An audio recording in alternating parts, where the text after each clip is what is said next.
Hello, welcome to the Sovereign Magazine Show, a transformational experience where conscious conversations meet embodied wisdom.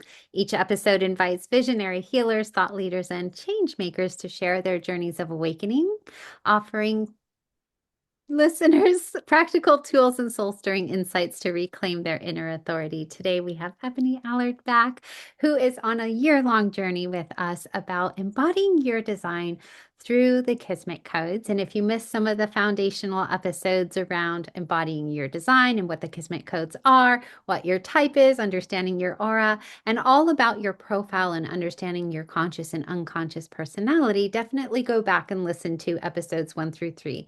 Today, we are talking about your Incarnation Cross and activating and understanding your life themes. So, welcome back, Ebonie. If you want to introduce yourself and share a little bit more about what we're talking about today. Hi, I'm Ebonie Allard, and I am really a guide to help you be full of yourself and to understand your incarnation intentions, your soul contract. Often, when I say soul contract, people or talk about soul contracts, they instantly go to like destined meeting lovers or like something like that. And I'm like, yeah, those are soul contracts, but we have soul contracts with ourselves as well as with everybody else, right? So when we incarnated, we went from being part of the collective conscious into having an individual personality and a body.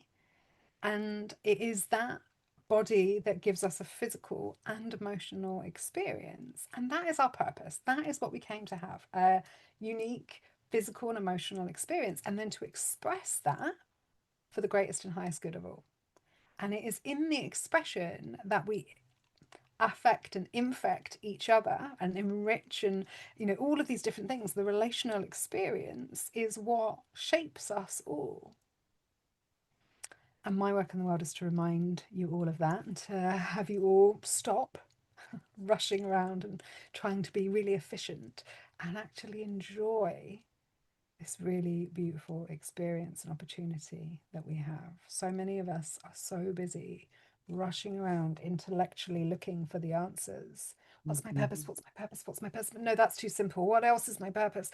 That we forget that our purpose is to be here now, is to enjoy and experience all of it. The tough stuff, the sad stuff, the stuff that is unfair, all of it is part of the beautiful human experience that we only get to experience once as us. Yes, yes to all of this because something that's been coming up a lot lately is joy.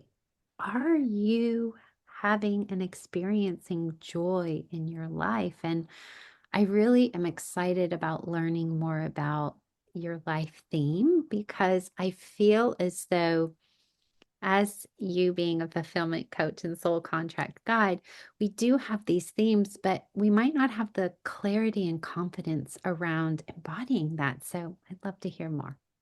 Hmm.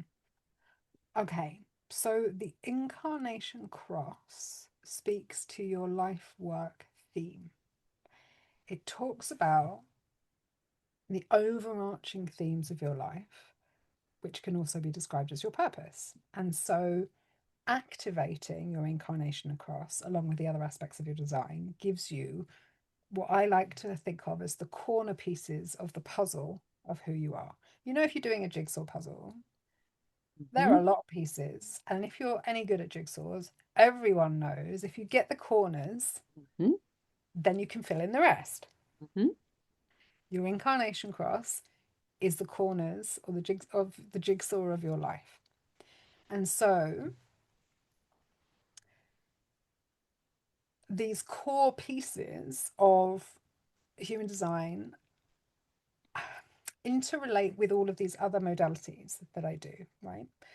And or that I have access to. Now, for me, the Incarnation Cross, the way that that's described, that's human design language, is a lovely piece of language of like, oh, it's the theme of my incarnation, right? And it's a cross because it's made up of four gates. That makes sense to me. And the Human design also says, well, 70% of our neutrinos live in our conscious sun, and that is the most important part of our design because 70% of how we show up in the world is in that sun. At that point, everything I've read personally about Incarnation Crosses in terms of human design, I don't like. Don't like any of it. It takes away the activation piece and Mhm. makes it too heady. The gene keys, on the other hand, takes that information. This is where I'm with Richard Rudd over Ra on this. That Richard took the information of those 4 codes, the same piece of information as the Incarnation Cross, and in his language and in his model, that's the activation sequence. Did you know that? Mm-mm. So No. often it all feels like there's so much different language, right? And you're like, oh my God, there's this and there's this and there's this. They're talking about the same thing. And when you can overlap it, when you're like, oh, that's that. Okay, that's just how Germans say bread. Oh, that's just how the French say cheese, right? Once we understand that, we're not looking at so much complex information. We're just looking at the same information from a different perspective. Mm-hmm. Mm-hmm. Mm-hmm. So rather than looking at it or talking about it in terms of the Incarnation Cross, which even though that's the most famous thing, I want to start talking about it in terms of it being your activation sequence. Because when we know that, then we know we've got something to activate, which means we've got to do something. Mm-hmm. And that's a really important part of this as well. Now I'm Okay. trying to decide whether we do mine or yours. Do you want to do yours? I've never done mine. Let's do yours then. I've never done Gene Keys. The one I Well, have never you done. have, but you just don't know it's that. Okay. Yes. Yes. So, do you want to bring up your body graph again? Because then Sure. we can have a look at it together and I can show you, I can get you to point out which information we're talking about here. Okay. Okay. So, this information that we're talking about is the top 4 numbers on your chart. So, where it says personality, Mm-hmm. 61.1, that little Mm-hmm. symbol next to it, that round circle with the dot in the middle, that is the symbol for the sun. Okay. And this side is your personality, this is your conscious. So 61.1 is your conscious sun. Okay. Now, this symbol, which is the circle with a cross through it, this is the earth symbol. And Mm-hmm. 62.1 is your earth, your conscious earth. Okay. Now, next time, remind me we're going to look at it on my platform because then I can flick into a mandala, which is again the same information. It's just a different way of looking at it. So this is the body graph and it's got these 2 Mm-hmm. lines. But when it's in order to get this information, it actually shows up as a mandala, as a circle. Mm-hmm. So it Mm-hmm. looks like an astrology chart in a circle. Mm-hmm. So Mm-hmm. when you see it in a circle, you'll see that 61.1 is on this side, Mm-hmm. or it might not be, it might actually be down Mm-hmm. here, but just for Mm-hmm. illustration Mm-hmm. purposes, it's over Mm-hmm. here. Mm-hmm. And 62 is then on the other side, it's directly opposite it, and so it grounds it. And so Okay. in my work and in the deck, where I talk about a programming partner, what I mean is the equal and opposing force, the thing that's on the exact opposite side that balances it out. And Okay. then on the other side here, we've got your design or your unconscious sun, because that symbol is the sun, Mm-hmm. and that's 32.4. And then underneath that, we've got its programming partner, which is its earth, and Mm-hmm. that is in 42.4. Mm-hmm. So Mm-hmm. those are the numbers that we are looking at. Just those 4 numbers, those are known as your Incarnation Cross in Human Design, or they would look totally different as your activation sequence. And again, as we go a little bit deeper, and we've got people hooked in and they're like, yes, we're going to come on this journey with you next week or next time, I Yeah. will show you the how I have it laid out in the soul contract book because it's really easy to see there. Do you want to pause and we'll go pull it up and come back? No, because I don't Okay. want to take people into their heads yet. Okay. Okay. So, this activation sequence is also all about your unique genius, right? These 4 gates, we've got all of those different gates that are down there. They're all really important, but these 4 are more important than any of the others because these are what ground you on the physical plane. Okay. They talk to your physical gift, your prime gifts. Like these are the gifts that you have. And again, if you remember, that sun is 70% of your neutrinos. So neutrinos are tiny, tiny, tiny particles of light that the sun um, sheds, if you like, and are in the air all the time, and they land on us, and the such an unscientific way of describing it, but I'm a two-line. And so 70% of your neutrinos, 70% of what you're made of, come from 61.1. Wow. So we And want to is look. that the researcher one that we were talking about before? Well, the line is the researcher, Okay. sure, but then the gate itself, we want to go, okay, well, what's the archetype of this gate? Okay. And the archetype for gate 61, this is so brilliant, is the great mystery maven in my language. This is not what anyone else calls it. And so gate 61 is all about mystery and truth. The exhilaration of existence itself is in being the truth rather than finding it. The sanctity of life cannot be discovered with the mind, but it is understood in the crown chakra. We have access to God in our mind's eye. Code 61 has access to truth, higher consciousness, and unparalleled awareness when it is connected with spirit, not from intellectually knowing why. Code 61 knows that peace and inspiration come not from knowing everything or following every idea in pursuit of the truth, but from finding peace in the present moment and letting the unknowable be just that. That's so true. Hmm. This is one of my favorite gates, and I get it a lot. In the picture that I drew of it, which I'll see if I can pull out up in a minute, it talks about Satori, the concept of Satori, and because some things are just better left unknown, right? So this is why it's the great mystery. But the shadow of this particular card is psychosis, because if you really want to know, you can drive yourself mad. It's that Gollum thing, right? Of like, if you keep going, because some things are protected, they're too sacred for us to know. And so um, when you have gate 61, a lot of people I know have had a history of nervous breakdown, mental breakdown, psychosis, and an experience of that because it's a part of the journey. And when they're able to embody it and use that as a seed to come into the gift is one of inspiration. And then the highest expression, the Siddhi, is sanctity. And it is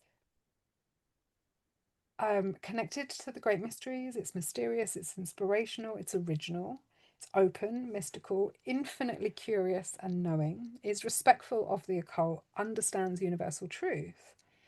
The shadow end of it is obsessed with why, Hmm. disconnected from the physical plane, overwhelmed, melancholy and uninspired, can be a victim of an obsessive mind, can be mad or psychotic, bored, and doesn't trust its inner knowing. And to raise the frequency, we need to stop asking why and develop practices that open space for magic, mystery, and miracles, and to surrender to the mystery of life. And it's so cool because this is what you did. Hmm. It is. It is. And really, to be honest with you, I was definitely my shadow self until about 40. And then when I stepped into everything, now I just am in this whole realm of trust and miracles and serendipitous moments. And I just know that they'll happen when they happen. Like I really live more in universal time than I do in human time now because that time just feels more safe to me. Like human time Mm. feels unsafe because it's so rigid and predictable. And I like the mystical part of universal time because it just like I feel like I can bend time if I need more time. Like I feel like I can play with it. It's very tangible for me. It's like whereas human time just feels so constructed.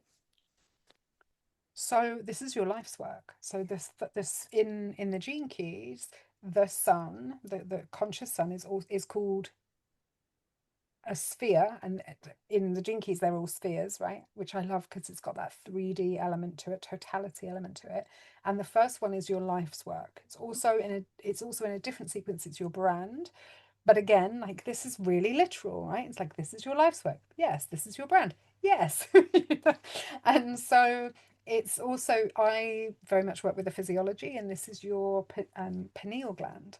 And so this is a really interesting thing to know, because if you're not living your purpose, it will deplete that pineal gland. And the more that you take ownership of your life's work, the more happy you're going to feel, and the more the more healthy you're going to feel, and the more human growth hormone you're going to have, and the younger you're going to get. So, that's nice. Yes. And that's also true once again. So that is the first sphere that we're looking at. And then we have, remember we said with the conscious earth, Hmm. and that sphere is called your evolution. Okay. Now, in the Gene Keys, we also have these beautiful pathways. And so what runs between the life's work and the evolution is called your challenge. And the challenge of one's life is often balancing these two things. Okay.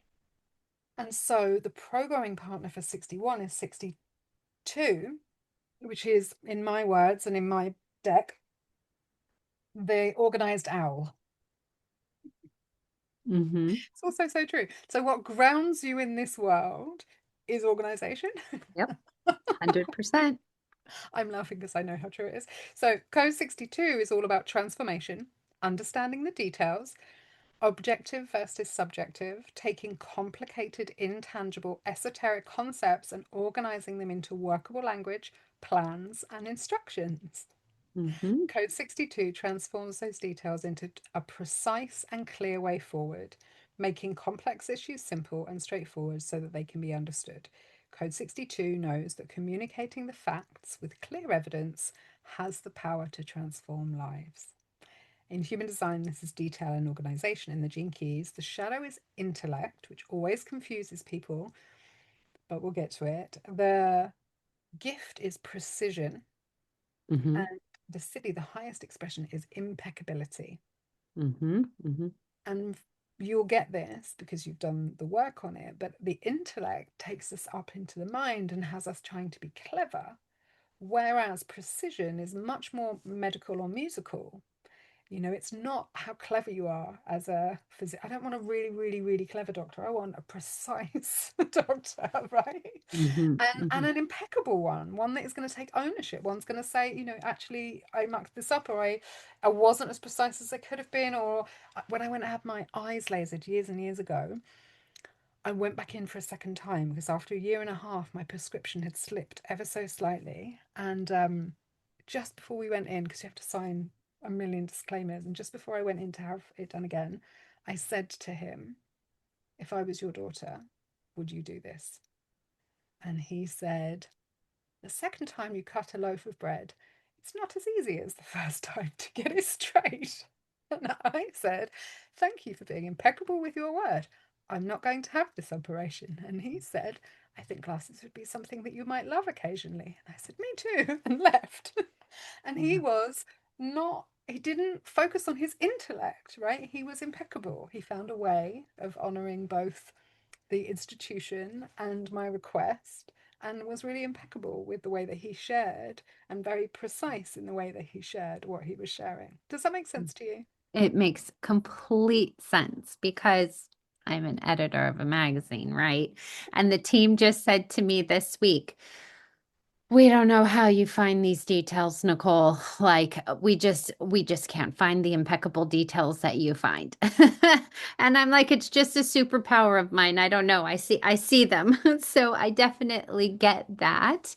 But I also know when I am in my intellect too much that I can't see the details.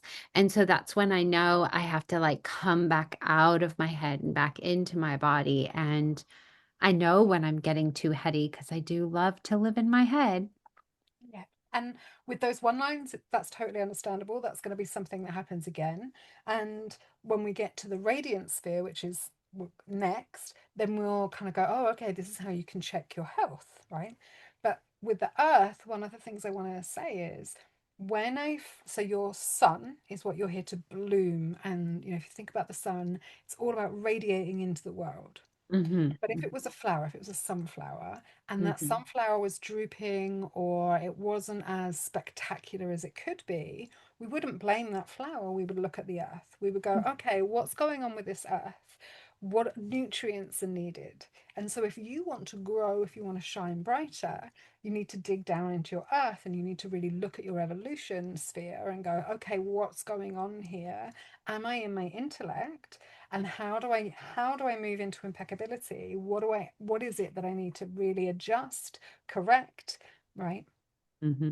Usually I need a lot of space. So, like if my diary is too packed or I have too many competing things between personal and business, Yeah. then and if I don't have enough rest and downtime, like being with myself is very important for that balance for me. And I realized that January and February were really busy. Yeah. And now that I'm coming out of that and I have all the space back in my diary, I can see how much more productive and that impeccable detail part of me is back. Mm. And the physiology of it is the throat and the thyroid. And so again, it can be really interesting just to notice, do you get a throat infection, or is your throat or thyroid slow when, or speed up, or whatever it is, and you have that embodiment, and I know that you do, that you can play with the discernment around that. Not everyone does, and I don't go there with everyone, but for a lot of people it can be really like, that's always the thing. It gets scratchy. Yeah. It does. Right in here, it gets really scratchy, and I feel like I'm gonna get sick. I don't always, but it does. Mm. So I have in my book, to raise the frequency, get inner clarity about the relevant amount of facts, details, and planning necessary to create a solution, and remember that you're not your thoughts. Yes. Yes. That's why I'm so gray, is because I'm the what if queen in my thoughts. Yes, and so, but though both of those gates that you have that make up a huge part of who you are very heady. So then we go over into the third sphere, which is the radiance sphere. Hmm. Hmm. And this is in Gene Keys, it's called the radiance, and this is your unconscious sun, or your design sun in human design. Now, for you, remind me, I think it was 32. See, it is, yep, 32.4. Mm-hmm. Great. So, your radiance sphere, this is exactly as it says, right? It's all about your radiance, and it speaks to your inner glow, your energetic protection. And when you're in this gift, your leadership feels magnetic without burnout. It's what grounds your soul into sovereignty on the physical plane. I also think of it as it's your unconscious sun, right? So it's the thing that you unconsciously radiate. Mm-hmm. Okay. Mm-hmm. Mm-hmm. So 32 point. Right, we don't look at the lines so much when I'm doing these. That's there, but that's in your personality. And so these pieces we start to put together and we can play with. Now, I call this one the evolution empowerer. Literally what you do, right? So code Mm-hmm. 32 is all about intuitively guiding the community into its highest potential with respect and awe. I mean, when I tell people it's literally written for here for you in black and white, when people are like, what's my business plan? Like, how do I show up? I'm like, come and have one session with me. Imagine all the years that you would change, that you would save, because this is literally your business Yeah. plan, right? Yes, yes, yes. Code 32 sees the big picture, balances conservatism and innovation, senses what needs to change, and has a healthy relationship with both success and failure. With this perspective and its incredible instincts, it's able to lead family, friends, and community into a state of well-being without getting thrown off by failures along the way. Code 32 intuitively knows which things, values, concepts, and people are valuable to us moving forward and what is detrimental to survival and thriving. So true. So true. I have such a beautiful relationship with success and failure. And I do know, right? I do know who should be part of the community, more of, give opportunities to. Yeah, that's very true. It's an internal motivation to know what's worth preserving. And it's in its light end, it is instinctive discernment, ancestral reverence, has the discipline to pause and reassess, sees the interconnectedness of all things, prioritizes sustainability, change, success, failure, and foresight. In the shadow end, it's reluctant to accept failure. It's sensitive to how humans treat Mother Earth. It isn't a doer and can be a victim of your idea of success. Yes. And so to raise the frequency is to create a conscious and empowering relationship with both success and failure, which you have really done. And when you are tired, failing, if you are calling, I haven't managed to do everything, Hmm. that's that sense of failure. It's like, oh, I'm failing, oh, I'm failing. Well, then you have to really come back and go, okay, I need to look at the bigger picture, my sustainability, what doesn't need to happen. Yeah. Hmm. Hmm. Yes. Yes. Yes. Yes. This is also the spleen. And so you can so stomach things, gallbladder things, like the Yep. way that the all of the spleen what sweet stuff, like wanting sweetness, Hmm. and being really mindful of how that affects your gut health and just everything, because that spleen is the monitor of all of those things. I can't believe I'm telling you this. It's so like, when you have a conversation with someone who knows far more about these things than you do. Nope. It's good reassurance because I'm a celiac and my gut stuff is always an issue. Like my daughter had something this week and I was a nervous wreck and my gut was just a wreck, And she was like, Mama, what's wrong with your tummy? I'm like, that's stress. Yeah. And so this is where you get to really reevaluate and come back to those things of like, how am I defining success and failure, right? And like you said, right? Sometimes it's actually I'm putting too much emphasis in this direction when actually it needs to be over here. I'm giving too much when a little bit more needs to be for me. The community and the safety and the structures that I've created for everybody else to be held, I now get to ask for people to also send some of that my way because I'm a part of my community. Like all of these things are what will bring you back into your radiance. This sphere talks about your health, your vitality, and it has a direct bearing on your physical, emotional, and mental health. Yep, totally true. Gosh. In the So, fourth line, it's friendship. And so one of the best ways to think about that is, am I being my own best friend? mm, good question. I would say I treat everybody else better than myself, but I'm working on it. I'm so much better than I used to be. However, And so when you're in that place, right, of like, but I can't, or whatever the message that you get in your head is, um, and because the shadow of 32 is failure. And so whenever you get that feeling of failure, whatever that feels like to you, and mhm, then you get to ask yourself, if I was my own best friend, what would I say? mm, I do ask that a lot, but I ask it from a different perspective. Um, so I ask, what would my best friend say to me? Yeah, but your best friend isn't as good as you at Uh-huh. knowing what you actually need to hear. Your Exactly. best friend's Exactly. probably brilliant at it, right? But Yeah. Yeah. ultimately, one of my favorite things about pure coaching, which not enough people do, but pure coaching is you have the exact right question for Mm, and the exact right answer. And all I have to do as a really good coach is listen to the words you say and then turn them into a question back, right? yeah. Because you know it better than anybody else. Yes. Totally true. Totally true. I think where I fail, if we will, is having the words to formulate the question. So I know it in my head, right? I'll just give you an example because this will be helpful.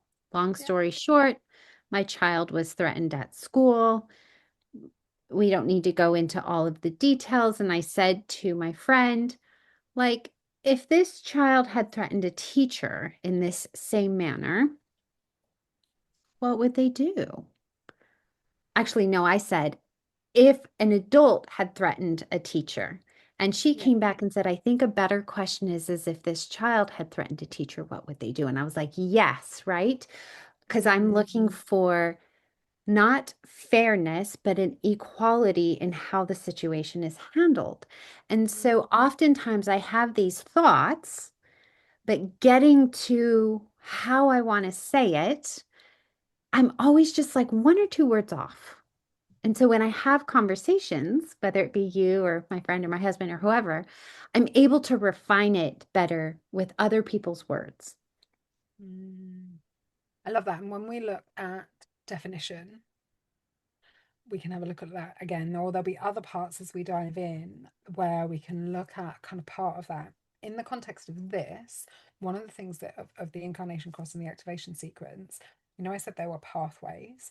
The pathway between your conscious earth, so your Hmm. evolution, and your radiance, that's called the breakthrough. And Okay. so the connection between your health, power, and purpose, this is this breakthrough. And that's can be a really powerful thing to start exploring is looking at these together. So the pathway between your evolution and your radiance is called the breakthrough. And that's often where I have, like, when I contemplate them. So for you, it's contemplating impeccability, right? Or like, am I in like precision? Like, am I trying to find the exact right words versus like that, the precision piece or the intellect, like knowing where you are in that space, and then bringing it and looking at failure. And so knowing that if you are in preservation rather than like looking at does this make sense? Like rather than looking at kind of failure and intellect and kind of go, okay, what happens if I move them both up an octave in frequency? And then that's where the breakthrough will come. Okay. Okay, perfect. And then the final sphere in this sequence is the unconscious earth, which is called your purpose. And this one is what grounds your sovereignty. It's what grounds your spirit. It's what your body or your unconscious, your design came here to really experience. And I'm just going to say now, but in case I forget, that the pathway between these two, between your radiance and your purpose, this is called core stability. And so when we want to really strengthen our core stability and have a greater capacity, it can be really interesting to look at these two and how they relate to one another. So if your unconscious sun is 32, then your earth must be 42, Let's see. Yep. right? And so then 42 is the experienced asset. And the purpose is your foundation. This isn't about what you do, it's about who you are, why, while you do it. Hmm. And that's the version of your business or sorry, it's the version of you that your business or your life or your relationships actually need. Hmm. Yep. So your purpose quite literally talks about what you're here to do. We all ask the question, what is my purpose? And because it's on the physical side or this unconscious side, you don't have to think about it. You're already doing it. Hmm. Hmm. So for you, the experience asset code 42 is all about cycles, completion, and diversity. It is a deep hunger for and a deep devotion to the diversity of the human experience. Code 42 knows that the future is bright with possibilities and is the fuel for bringing projects, dreams, and goals to their full potential by seeing things through to the end and celebrating accomplishments. Code 42 also knows that it must complete a cycle for a new one to begin. And if you are in the community, then you know that this is absolutely true of Nicole. It is in human design, it's growth and accomplishments. In the gene keys, the shadow or the seed is expectations or Mm-hmm. expectation. The gift is detachment, and the Siddhi is celebration. And it's really about finishing things and celebrating them and knowing when to end stuff. Mm-hmm. Yeah. And what's really beautiful, and I now get it, it's like, oh, okay. So 42 and 53 make the channel of maturation. And my Mercury is in 53. And Mm-hmm. so that's why when we talk in this way, it lights up your purpose and the Mm-hmm. message becomes really clear because we have this channel of maturation between us. Just had a moment of like, ah. I love it so much. Okay. Do you have more to share? Well, so this one, the light end is wise and closes loops and finishes complete cycles, sees things through, honors life and death, is accepting, unattached, and celebratory. The shadow end can't get started, doesn't finish, or finishes the wrong things, holds on too long, rushes and burns out, is a victim of expectations, unhealthy attachment, repeats the same patterns over and over, and tries to control how things end through rebellion or self sabotage. And if that happens, celebrate all of life and be mindful to start projects and relationships that you have the energy to see to fruition. And this will happen. And when we have this, mine is gate 28, and the shadow of that is purposelessness. And I can go into the deepest, what is the point of anything depressions. And there's no point in me pretending I don't or trying to avoid it, because it's in those deep depressions and in those purposeless moments when I fully experience that I come back with even more totality, even more understanding, even greater awareness of what our purpose is. And so for you, it's like, this is what makes you the experienced asset from having done all these things wrong. Yeah. Wrong in inverted commas, right? Don't do it that way, do it this way, learn from me, right? And so having all of that Mhm. experience and having you be somebody who has so much experience and has collected all the experiences from all of the people that you've heard and who share them with you is what is part of your purpose as well. Mm. This is so good. So good. My mind is like blown at how accurate it is. And I can't wait because next time we're going to be learning about values, shadows, light, and understanding your elemental self. And Yay! so I know we're going so deep into all of this. I have to integrate it all. My mind is like so blown by how just completely accurate it has been. And I'm actually really excited because my pre 40-year-old self was all of the shadow sides, and now my 46-year-old self is on the And other side. the deal is everyone wants to rush. Everyone wants to get to the like, I just want to be in the gift, I just want to be in the flowers, I just want to be in the and the thing is, if the seeds aren't nurtured, the flowers will be rubbish and there will be no fruit. So enjoy being in seed stage. For sure. All right. If you have any questions for Ebony, she's in our community, community.sovereign-magazine.com. All her details are in the show notes of how to get your own chart, also how to get her soul contract guidebook. All the things are in there, and she loves questions. So definitely ask her questions in the community. She also has monthly calls that are free and really wonderful, insightful calls that I love joining. So no shortage of Ebony around. All right. We will see you on the next one. Like, share, subscribe, comment below.